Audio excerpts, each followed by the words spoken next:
Hello.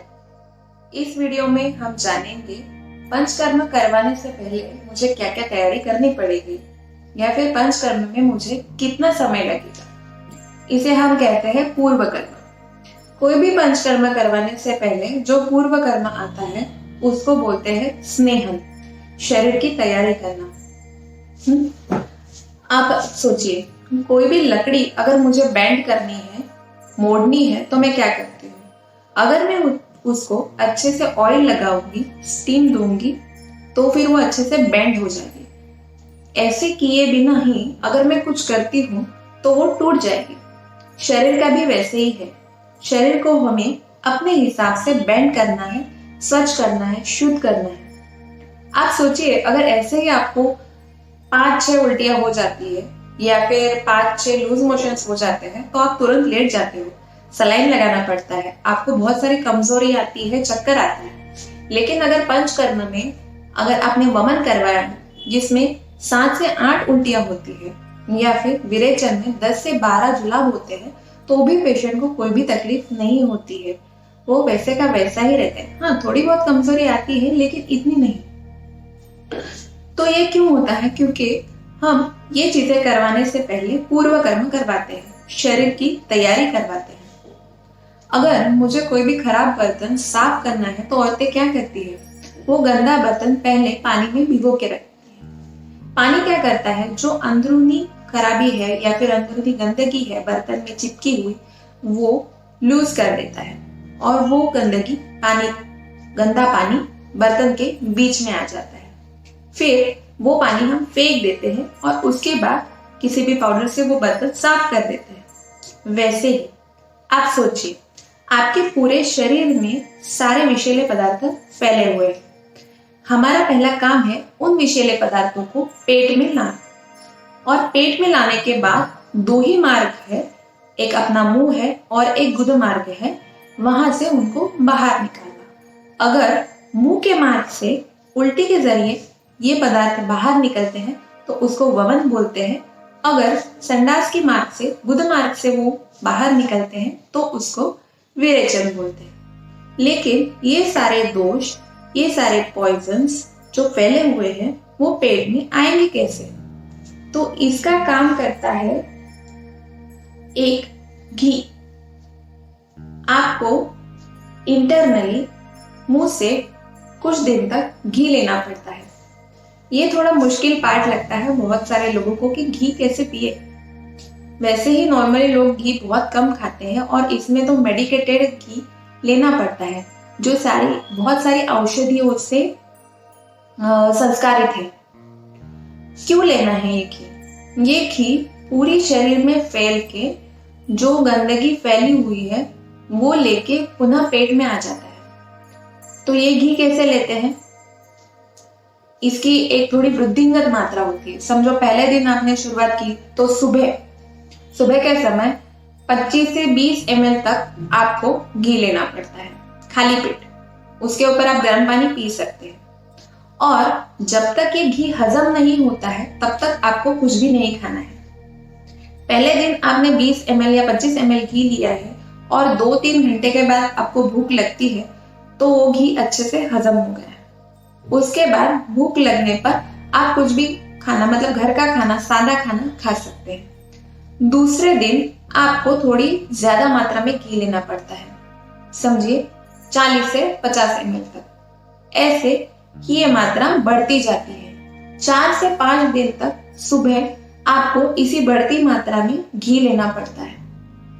और धीरे धीरे ऐसा समय आता है कि जब आप 100 ml से 150 ml तक घी लेते हो और उसके बाद जब आपको भूख लगती ही नहीं है, पूरे दिन वो घी हजम होता है और वो घी पूरी बॉडी में फैल के पूरी बॉडी को सैचुरेट करता है। बॉडी को इंटरनली ऑयलिंग या फिर स्नेहन हो जाता है। अंदरूनी तरह से बॉडी में जो सारे जो घटक है उनको ये घी पहुंचता है, उनकी तरफ ये घी पहुंचता है और जो उनमें गंदगी जमा हुई है उनको लेकर धीरे धीरे वो पेट में आने लगता है। 5वें या 6ठे दिन आपको बहुत ही पेट में भारीपन महसूस होता है, किसी किसी को उल्टी जैसा महसूस हो सकता है, या फिर किसी किसी को 1 से 2 लूज मोशंस, जिनमें लूज मोशंस पे घी ही निकलने लगता है। तो इसका मतलब आपका इंटरनल ऑयलिंग या फिर स्नेहन, अंदरूनी स्नेहन पूरा हो गया। इसके साथ ही आपको पूरी बॉडी में या फिर बाहरी तौर से तेल लगा के आपको अभ्यंग किया जाता है, मसाज किया जाता है और गर्माहट, स्वेदन या फिर स्टीम दी जाती है। तो ये हो गया एक्सटर्नल, बाह्यतः स्नेहन। तो घी से आपकी अंदरूनी स्निग्धता बढ़ाई जाती है और बाहरी मसाज से या बाहरी अभ्यंग से बाहरी तौर पे आपको स्नेहन दिया जाता है। इससे क्या हो जाएगा, जैसे मैंने पहले उदाहरण दिया था, जो हमें लकड़ी है जिसको बेंड करना है, वैसे ही अपना शरीर पूरा सॉफ्ट हो जाएगा।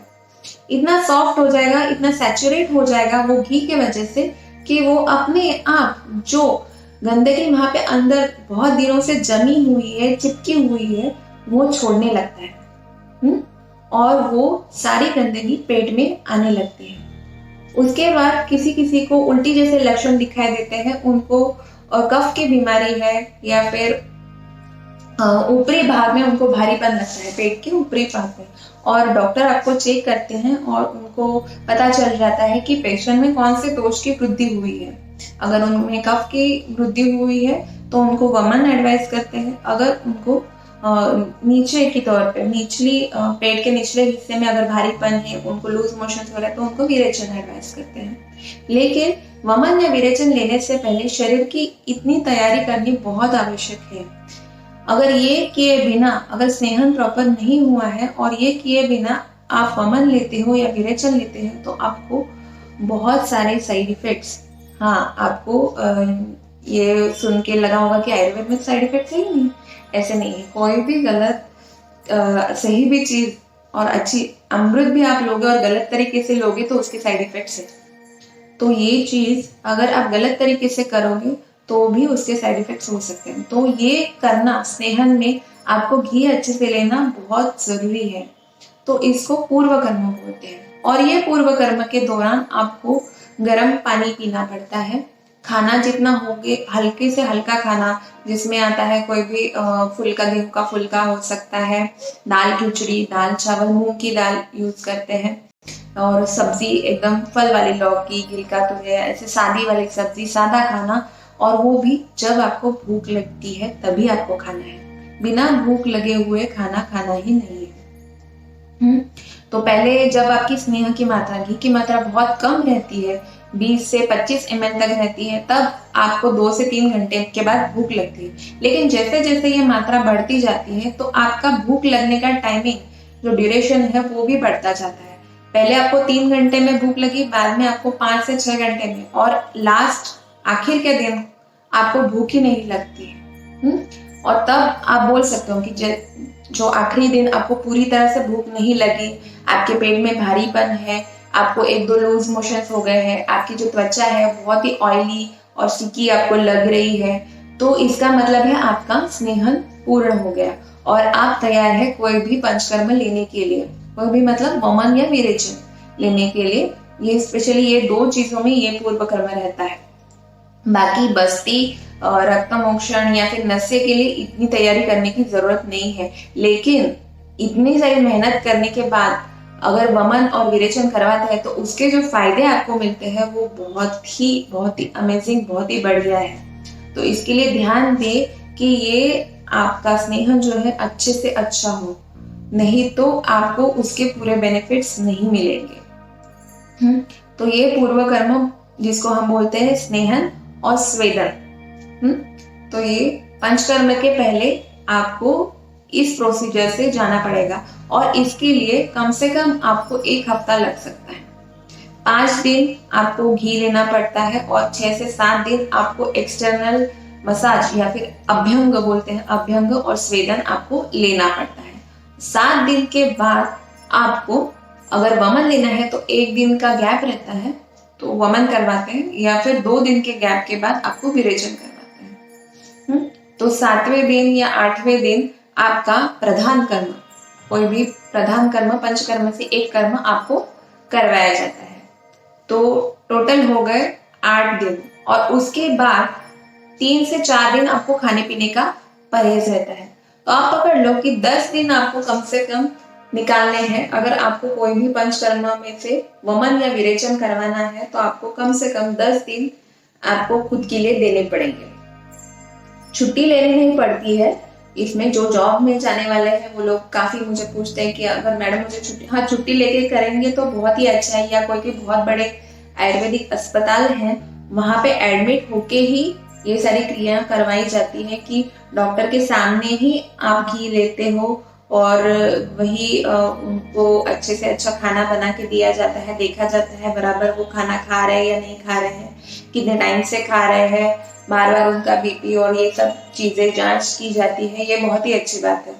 लेकिन अगर आपको एडमिट होके भी नहीं करना है, कोई आप ओपीडी बेसिस पे डॉक्टर को बता रहे हैं, तो भी ये क्रियाएं आप कर सकते हैं। हाँ, लेकिन वमन और विरेचन के दिन आपको डॉक्टर के क्लिनिक पे जाना पड़ता है, वही उनके ऑब्जर्वेशन के अंडर ही ये सारी क्रियाएं की जाती है।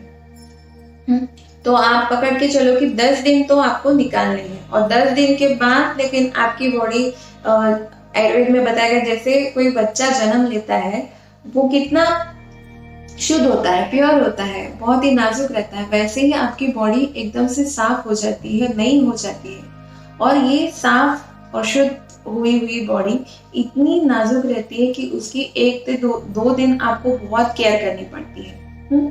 और उसके बाद आप उसमें जो भी डालोगे वैसी वो बन जाएगी। जितना अच्छा खाना खाओगे या फिर कोई भी हेल्दी टॉनिक लोगे या फिर आपकी कोई ट्रीटमेंट चल रही है बीमारी के लिए, तो उसका उतना ही असर उसमें आएगा और आपकी बीमारी में आपको लगभग 50 से 60% तक आपको उसमें रिलीफ मिलेगा। तो आपका उतना टाइम बच जाएगा। तो ये सारी चीजें पंचकर्म में होती है। तो हमने इस वीडियो में जानकारी ली पूर्व कर्म के बारे में, जो प्रधानतः वमन या विरेचन के लिए किया जाता है। इसके आगे के वीडियो में हम जो तीसरा कर्म है बस्ती, उसके बारे में जानकारी लेंगे। तब तक के लिए इतना ही, बाय।